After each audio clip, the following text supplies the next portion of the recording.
Everyone, my name Ritesh. आज की इस वीडियो हम लोग करेंगे क्लास 9 एक्सरसाइज 4.1 का क्वेश्चन नंबर 2।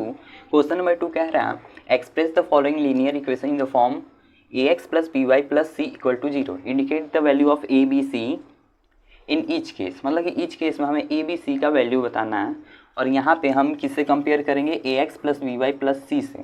तो जैसे कि फर्स्ट पार्ट है हम लोग का 2x plus 3y equal to 9.35 पे बार है। यहाँ पे इक्वल टू के उस साइड ये जो नंबर है 9.35 ये प्लस में है, इस साइड जब आएगा तो वो माइनस हो जाएगा और यहाँ पे ये जो इक्वल टू साइन यहाँ पे क्या बचेगा, 0 बचेगा, क्योंकि ये नंबर ऑलरेडी उस साइड चला जा चुका रहेगा। तो यहाँ पे ये हो जाएगा 2x प्लस 3y, ये प्लस में है तो यहाँ पे माइनस हो जाएगा 9.35 पे बार इक्वल टू 0। अब यहाँ पे इससे कंपेयर करेंगे ax plus by plus c। इसका मतलब क्या होता है, मतलब कि x के साथ जो नंबर अटैच्ड है वही वैल्यू होगी a की, y के साथ जो नंबर अटैच है वो b की, c का कांस्टेंट वैल्यू होगा। तो इसमें देखिए x के साथ कौन सा नंबर अटैच्ड है 2 और y के साथ 3 और ये नंबर कांस्टेंट रहती है, यानी यहाँ इसमें कोई वेरिएबल नहीं रहेगा। तो a का जो वैल्यू हो जाएगा 2 हो जाएगा, b का वैल्यू 3 और c का वैल्यू क्या होगा, साइन के साथ लिखते हैं यानी कि माइनस और यहाँ पे 9.35 पे बार। तो ये हो गया a b c का वैल्यू। अब ऐसे ही सेकंड क्वेश्चन है इसका x minus y upon 5 minus 10 equal to 0। इसमें उस साइड नहीं है, इसी साइड सब है। तो यहाँ पे कंपेयरिंग करेंगे, x के साथ कोई भी नंबर नहीं है, मतलब कि x के साथ कोई भी नंबर अटैच नहीं है। तो इस केस में हम लोग x इक्वल टू यानी कि यहाँ पे कुछ नहीं है तो 1 होगा, 1 हम लिखते तो नहीं है लेकिन 1 तो होता है यहाँ पे, यानी कि a का जो नंबर a जो होगा 1 हो जाएगा। अब यहाँ पे देखेंगे ये जो वैल्यू इसमें प्लस है ax प्लस by, इसको हम लोग लिख सकते हैं ऐसे x प्लस माइनस, लेकिन यहाँ पे प्लस करके minus y upon 5 minus plus minus 10, ऐसे हम लोग लिख सकते हैं क्योंकि प्लस माइनस माइनस ही होता है, यहाँ पर भी प्लस माइनस माइनस, लेकिन हमने इस फॉर्म में लेके आया। अब यहाँ पे a का वैल्यू जो हो जाएगा 1, b का वैल्यू माइनस 1 अपॉन 5, क्योंकि 1 अपॉन 5 से मल्टीप्लाइड है, y अपॉन 5 है, ये किससे मल्टीप्लाई 1 अपॉन 5 से जब y को मल्टीप्लाई करें तो y को बन जाए y और यहाँ पे नीचे 5, तो इसलिए यहाँ पे 1 अपॉन माइनस 1 अपॉन 5 और c का वैल्यू क्या है माइनस 10। साइन के साथ लिखेंगे जैसे ये साइन के साथ लिखा हुआ है, यहाँ पे माइनस है तो माइनस, प्लस है तो यहाँ पे प्लस और यहाँ पे भी माइनस है तो यहाँ पे भी माइनस, यानी a b c का वैल्यू हमें मतलब कि मालूम चल गया। अब ऐसे ही थर्ड पार्ट में भी हमें a b c का वैल्यू फाइंड करना है, तो देखते हैं। अब थर्ड पार्ट है minus 2x plus 3y equal to 6 इस साइड है तो उस साइड लेके जाएंगे तो क्या होगा minus 6, minus 2x plus 3y minus 6 equal to 0। अब यहाँ पे देखें कि इस साइड तो 0 हो गया, यहाँ पे इसको हम लोग कंपेयर कराएंगे तो x के साथ कौन सा नंबर अटैच है 2, लेकिन माइनस 2 साइन के साथ लेंगे तो x के साथ माइनस 2 अटैच्ड है, फिर y के साथ 3 अटैच्ड है लेकिन प्लस में 3, ठीक है। और यहाँ पे c कांस्टेंट है यानी कि माइनस 6, तो a का जो वैल्यू हो जाएगा माइनस 2, b का वैल्यू हो जाएगा 3 और c का वैल्यू माइनस 6, ठीक है। अब ऐसे ही फोर्थ पार्ट करते हैं। फोर्थ पार्ट है x इक्वल टू 3y, यहाँ पे x का तो वैल्यू दिया है, y का भी दिया है, लेकिन c गायब है इसमें देखेंगे x इक्वल टू दिया है 3y को उस साइड लेके जाएंगे तो माइनस 3y, c हमें नहीं पता है तो c हम क्या मान लेंगे 0, जब नहीं है तो 0 ही होगा इक्वल टू 0। अब यहाँ पे a के साथ क्या है, यहाँ पे 1 होता है तो यानी कि a इक्वल टू 1 हो जाएगा। b के साथ क्या है, यानी कि y के साथ कौन सा नंबर अटैच्ड है 3, लेकिन माइनस का 3, यहाँ पे प्लस था इस साइड तो इस साइड आया तो माइनस, यानी कि b equal to minus 3, c क्या है 0, यानी कि a b c का जो वैल्यू आया 1 माइनस 3 और 0। ये हो गया फोर्थ पार्ट। अब करते हैं फिफ्थ पार्ट। फिफ्थ पार्ट में 2x इक्वल टू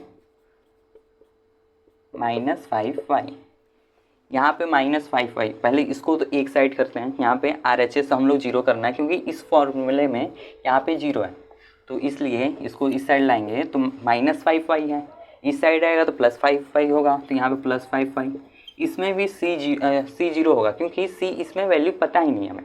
जब भी नहीं पता होगा तो सी इक्वल टू हम मान लेंगे जीरो, इक्वल टू जीरो। अब यहाँ पे x का कोफिशिएंट क्या है, 2 है, यानी कि x का कोफिशिएंट क्या है, प्लस में 2 है, यहाँ पे साइन ये प्लस का ही होता है। y के साथ कौन सा नंबर अटैच्ड है, 5, लेकिन प्लस का 5। फिर यहाँ पे है c इक्वल टू जीरो, क्योंकि यहाँ पे जीरो है, कोई मतलब कि यहाँ पे कांस्टेंट टर्म ही नहीं है, तो हमने जीरो एज्यूम कर लिया है, तो ये जीरो।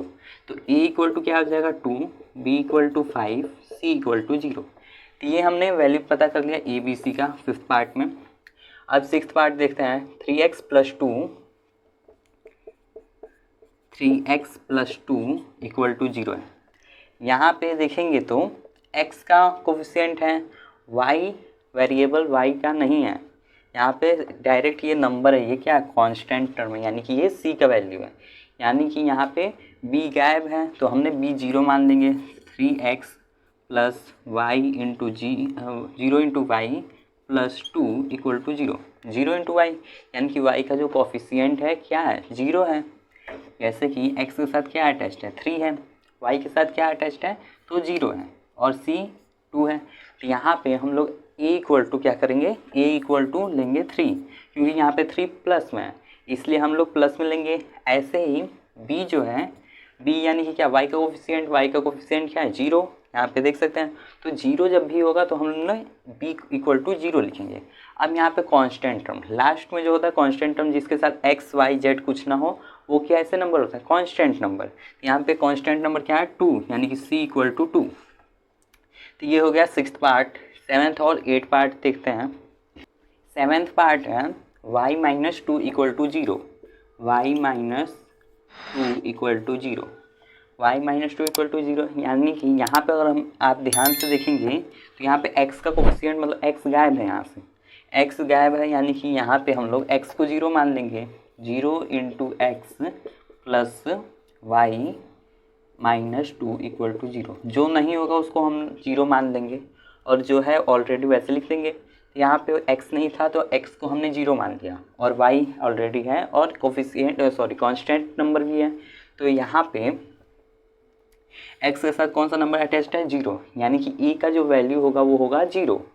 अब फिर है y के साथ कोई नंबर नहीं है, जब कोई नंबर नहीं है तो उसके साथ क्या है, 1, यानी कि यहाँ पे हो जाएगा 1, तो a equal to zero, b equal to 1, यहाँ पे 1 है होगा, और c इक्वल टू 2, लेकिन साइन कैसा रहेगा, प्लस या माइनस, साइन होगा यहाँ पे माइनस, क्योंकि यहाँ पे है माइनस, तो यहाँ पे हो जाएगा -2।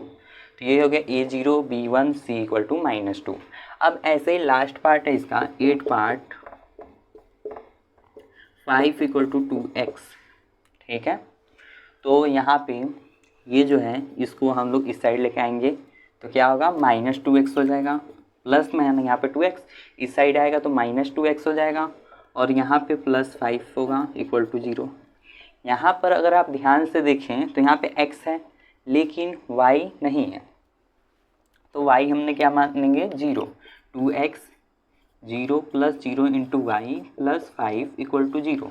अब यहाँ पे देखेंगे तो x का कोफिशिएंट क्या है, -2, y का कोफिशिएंट 0, और c क्या है, कांस्टेंट नंबर है, यानी कि a इक्वल टू 2 हो जाएगा, लेकिन साइन माइनस करेगा, ये हो जाएगा a equal to -2, b equal to y के साथ कौन सा नंबर अटैच्ड है, 0, तो यहाँ पे b equal to 0, c equal to constant number क्या है, प्लस में 5 है, यानी कि +5।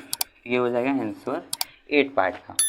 तो ये था क्वेश्चन नंबर 2। आई होप आपको वीडियो पसंद आया होगा। अगर वीडियो पसंद आया है तो वीडियो को लाइक, और पहली बार चैनल पर आए तो चैनल को सब्सक्राइब अवश्य करिएगा। मिलते हैं नेक्स्ट वीडियो में, तब तक के लिए जय हिंद, जय भारत।